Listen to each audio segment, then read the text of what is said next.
Hello everyone, সবাই কেমন আছেন? আজকে আমি আপনাদের জন্য শিং মাছের একটি অসাধারণ রেসিপি নিয়ে আসলাম।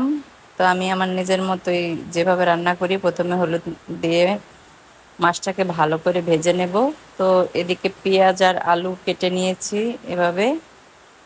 তো এখন ফ্রাই প্যানে তেল বসিয়ে দিয়েছি আর দিয়ে দিচ্ছি মাছগুলো। তো মাছগুলোকে এখন ভেজে নেব লালচে কালার করে।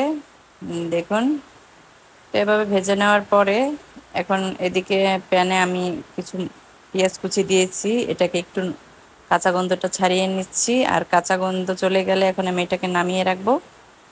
তো এটাকে নামিয়ে রাখার পর এখন আমি সব মশলা কষিয়ে নেব একত্রে তেলের মধ্যে, হলুদ জিরা গুঁড়ো সব। এরপর আমি দিয়ে দিচ্ছি কেটে রাখা আলুগুলো, আর আলুগুলো দিয়ে মশলাটা ভালোভাবে এভাবে কষিয়ে নিতে হবে।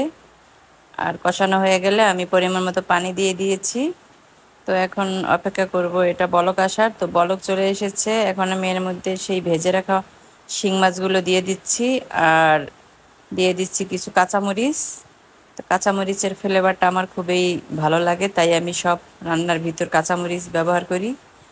তো এরপর আমি দিয়ে দিচ্ছি সেই পেঁয়াজগুলো উঠিয়ে রাখা। তো দেখুন এভাবে এখন আমি নেড়ে চেড়ে কিছুক্ষণ জাল করব। তো দেখুন কত সুন্দর একটা কালার হয়েছে। আর এভাবে মাছ রান্না করে খেলে আপনি কখনোই ভুলতে পারবেন না এর স্বাদ। খুবই অসাধারণ একটি রেসিপি। আর যে জীবনে কখনো শিং মাছ খায়নি সেও আশা করি এই শিং মাছ খাবে। জীবনে একবার খেলে সে আর কখনো না খাওয়ার কথা বলবে না। আপনারা এভাবে বাসায় ট্রাই করবেন, অবশ্যই দেখবেন এর স্বাদ কেমন। আজ এ পর্যন্ত।